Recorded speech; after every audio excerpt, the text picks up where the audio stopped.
Nah, lalu dari atas bukit Uhud itu Dajjal bersama para pengikutnya akan memandang, melihat ke arah kota Madian.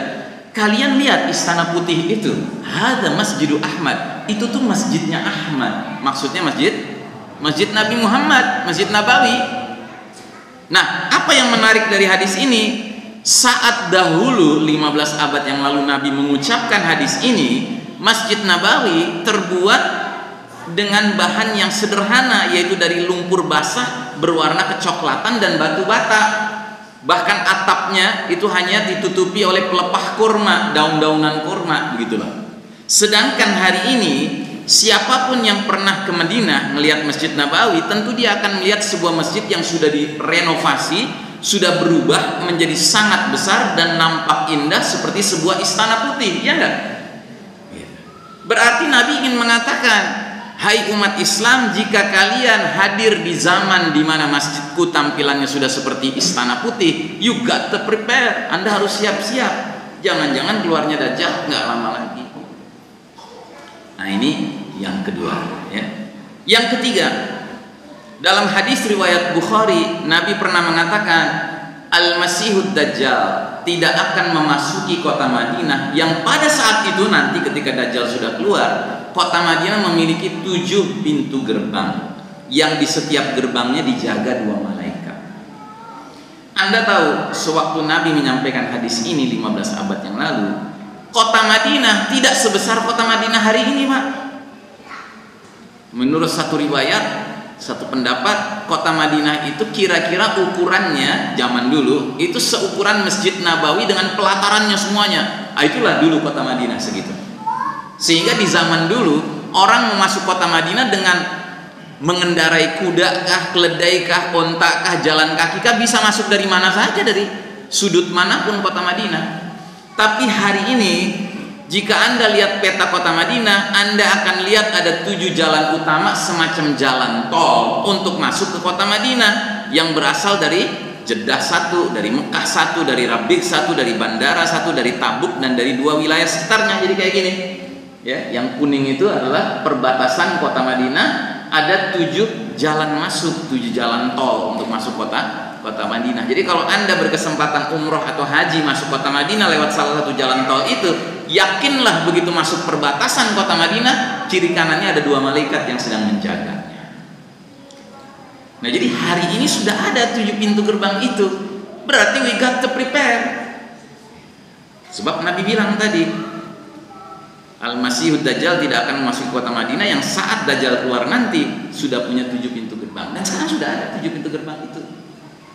Yang berikutnya, di luar kota Madinah ada sebuah bukit yang di atasnya itu ada semacam gedung-gedung yang membentuk sebuah kompleks peristirahatan.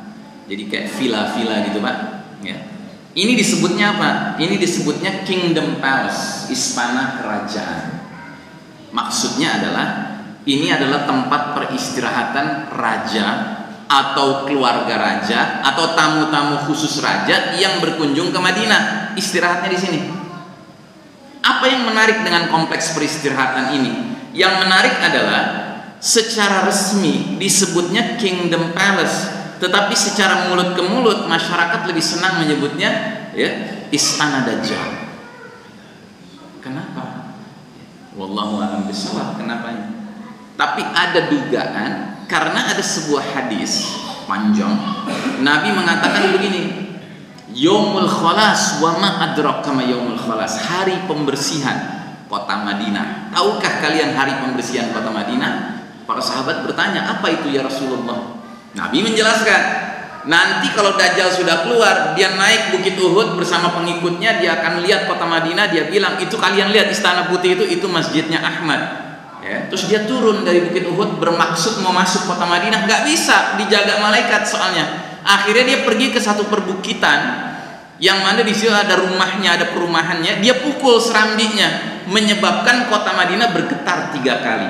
Dan karena getaran 3 kali itu, setiap orang munafik laki perempuan, orang fasik laki perempuan seperti dirayu-rayu untuk keluar meninggalkan kota Madinah menuju ke Dajjal. Jadi kayak ada undangan khusus dari Dajjal buat orang munafik dan orang fasik. Sehingga nanti yang tersisa di kota Madinah hanya orang beriman yang imannya tulen. Nah itu kata Nabi hari pembersihan. Nah jangan-jangan ya istana Dajjal inilah yang nantinya dipukul serambinya oleh Dajjal. Wallahu a'lam bishawab. Yang pasti sekarang sudah ada tuh serambinya. Itu. Ya. Terus yang berikutnya, ada sebuah hadis di mana Nabi menggambarkan wa innahu a'wara wa inna rabbakum laisa bi'awar. Sesungguhnya Dajjal itu bermata sebelah, sedangkan Rabb kalian Allah Ta'ala tidaklah a'war, bermata sebelah. Ingat ya, Nabi tidak bilang Dajjal bermata satu, tidak. Nabi bilang Dajjal bermata sebelah. Maknanya apa? Maknanya Dajjal punya dua mata tapi hanya sebelah yang berfungsi. Jadi salah besar kalau Anda terbentuk di kepala Anda bahwa Dajjal itu matanya satu di tengah lagi gitu. Itu menyesatkan itu. Itu maunya pendukung Dajjal, Anda menyangka seperti itu. Sehingga nanti kalau Dajjal muncul matanya dua gitu kan, orang bilang itu Dajjal, Anda akan bantah, enggak Dajjal matanya satu, ini dua matanya gitu. Ya, karena mereka mau menyesatkan kita. Dajjal itu matanya dua, tapi memang hanya sebelah yang berfungsi. Makanya ada yang mengartikan a'war ini adalah Dajjal hanya memiliki external vision, kemampuan melihat secara eksternal, tapi dia nggak punya internal vision, dia nggak punya kemampuan melihat secara batin, dia hanya melihat segala sesuatu secara zahir saja. Gitu. Nah, apa yang menarik dengan hadis ini dikaitkan dengan zaman kita sekarang? Yang menarik adalah di zaman kita sekarang banyak sekali simbol-simbol, ikon-ikon, logo-logo mata sebelah. Contoh, uang dolar Amerika Serikat jelas-jelas ada mata sebelahnya kan? Dan nanti soal gambar ini, khususnya The Great Seal ini, materai mulia ini, saya akan bahas lebih spesial nanti pada kajian yang ketiga, mewaspadai fitnah sistem Dajjal. Ini sekarang hari ini kita bahas oknum Dajjalnya, belum sistem Dajjalnya. Ini satu. Yang kedua, di lautan Mediterania ada sebuah pulau yang sudah dibeli oleh seorang artis kenamaan dunia. Dia bangun rumah bentuknya mata sebelah, namanya Naomi Campbell. Ya. Bahkan yang lebih aneh lagi, kerajaan Arab Saudi simbol kepolisiannya mata sebelah. Ini simbol kepolisian Arab Saudi, tulisannya Al-Amnul Am, ya, keamanan umum. Ya. Nah, malah yang lebih mengejutkan lagi, bundaran HI kalau dipotret dari atas ya mata sebelah. Ini bundaran HI nih. Ini air mancurnya yang tengah, sebelah kanan Jalan Sudirman, sebelah kiri Jalan Tamrin. Jelas ya, mata sebelah kan? Terus pernah di salah satu TV swasta nasional muncul reality show pertama bernama Big Brother, simbolnya jelas mata sebelah. Terus malam tahun baru, pergantian malam tahun baru di Sydney di Australia, itu undangannya simbolnya mata sebelah. Dan pada malam tahun barunya jam 00.00 ya, muncul kembang api, dan di jembatan terkenal Sydney muncul ukuran raksasa mata sebelah menyala. Kita tidak ingin mengatakan semua yang menggunakan ikon-ikon menggunakan mata sebelah itu pasti anteknya Dajjal. Tidak, nggak bijak kita berkesimpulan begitu ya. Tapi yang perlu kita tanyakan dalam diri kita adalah, is this coincidental? Apakah ini kebetulan? Kalau saya nggak percaya dengan teori kebetulan, Pak. Ya. Kalau saya lebih condong, this is by design. Ini ada desainnya dan ada desainernya, ada perancangnya. Gitu. Baik, ya. Nah, bagaimanakah bentuk fitnah-fitnah yang dibawa Al-Masihud Dajjal kok sampai Nabi menjulukinya sebagai a'zamul fitnah, fitnah yang paling dahsyat? Ya. Ada beberapa. Satu, kalau Dajjal muncul nanti dia akan mengaku dirinya roh. Dua, kalau Dajjal muncul nanti dia akan punya surga dan neraka sendiri. Ya, surganya justru adalah neraka Allah, nerakanya justru surganya Allah. Yang ketiga, Dajjal akan berkolaborasi, bekerja sama dengan setan dari kalangan jin.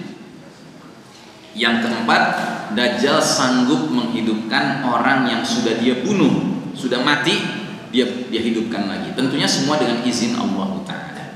Kita lihat hadisnya satu persatu. Mengaku diri sebagai Rabb. Sesungguhnya Dajjal akan keluar dari suatu celah yang terletak antara Syam dan Irak. Lalu Dajjal akan berbuat kerusakan di sebelah kiri, di sebelah kanan. Hai hamba Allah, hai para manusia, teguhkanlah diri kalian, karena aku akan terangkan sifat-sifat Dajjal yang belum pernah diterangkan oleh seorang nabi pun sebelumku. Dajjal akan berkata, ana rabbukum, akulah Rabb kalian. Mirip seperti ucapan siapa? Fir'aun, ya. Fir'aun dulu ketika berkuasa dia togo itu artinya melampaui batas dalam kekuasaan, sampai dia mendeklar di hadapan rakyat yang dia pimpin, ana rabbukumul a'la, akulah Rabb kalian yang maha tinggi. Jadi mirip, Dajjal nanti juga akan mengklaim, ana rabbukum, aku ini Rabb kalian. Kenapa? Ya karena sama-sama togut, ya. Togut itu di mana-mana sama, Pak. Cuma ada yang ekstrim sampai kayak Fir'aun, kayak Dajjal, terang-terangan mengklaim dirinya Tuhan, gitu ya. Tapi ada yang malu-malu kucing menyebut diri Tuhan, tapi ingin diperlakukan seperti Tuhan, gitu. Maunya ditaati aja terus, gitu. Nggak boleh dikritik, nggak boleh diprotes, gitu. Ya. Nah, mungkin ada yang heran ya, kok bisa ya seorang manusia diperlakukan oleh manusia lain sebagai Rabb? Kok bisa? Nggak usah heran, Pak. Sebab jangankan Dajjal, sedangkan di zaman kita sekarang saja sudah ada ya orang yang diperlakukan sebagai Tuhan juga, padahal dia jelas bukan Tuhan.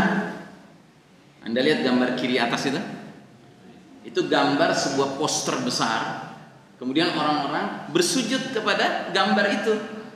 Dan itu gambar siapa? Gambar Presiden Suriah, namanya Bashar Assad. Itu yang menyembahnya siapa? Yang menyembahnya adalah orang-orang Suriah yang seagama dengan dia, yaitu agama Syiah, Nusairiyah, Alawiyah. Kenapa demikian? Karena memang itulah salah satu doktrin ajaran Syiah. Anda tak pernah dengar nama Khomeini? Khomeini itu salah satu tokoh Syiah. Dia menulis buku judulnya Al-Hukum Al-Islamiyah, pemerintahan Islam, The Islamic Government. Dalam buku tersebut Khomeini mengatakan, bagi kami kaum Syiah, imam-imam kami, pemimpin-pemimpin kami, kedudukannya, derajatnya lebih tinggi dari para nabi dan para malaikat. Jadi setara sama Tuhan. Makanya buat mereka yang namanya memperlakukan pemimpin, imam itu seperti Tuhan, itu sah-sah saja. Memang itu ajarannya demikian. Sebelah kanan bawah itu kepada poster-poster kecilnya Bashar Assad itu. Mereka sujud. Anda mungkin nggak pernah lihat ada sebuah video wawancara di televisi Arab ya. Yang diwawancarai itu seorang menteri rezim Bashar Assad. Dia membela Bashar Assad habis-habisan. Dalam pembelaannya dia sampai mengatakan begini, itu yang namanya pasukan teroris itu, maksudnya para pejuang mujahidin di Suriah ya kan, itu para teroris itu mustahil bisa mengalahkan Bashar Assad. Sebab jangankan mereka, Allah saja nggak bisa mengalahkan Bashar Assad. Itu sampai wartawannya lompat dari kursinya, kaget gitu kan. Anda ngomong apa? Hati-hati katanya gitu, yang ngomong begitu. Enggak, diulangi lagi sama dia. Yakin banget dia, Pak. Nah, jadi jangankan lagi Dajjal, Pak, yang punya 1001 tipu daya. Sedangkan Bashar Assad yang cuma punya kekuasaan aja bisa diperlakukan sebagai Tuhan. Makanya sekarang di Suriah, orang-orang yang tidak seagama dengan Bashar Assad, kaum muslimin ahlus sunnah wal jamaah, itu dipaksa mengeluarkan kata-kata there is no God but Bashar al-Assad, la ilaha illa Bashar. Mau nggak kaum muslimin di sana mengucapkan kalimat itu? Nggak mau. Akibatnya apa? Ini akibat. Bayarannya harus mati. Maka perang. Kenapa sekarang perang di Suriah? Karena pada hakikatnya ada segolongan orang ahli syirik ingin berkuasa, segolongan orang ahli tauhid nggak mau dikuasai sama ahli syirik.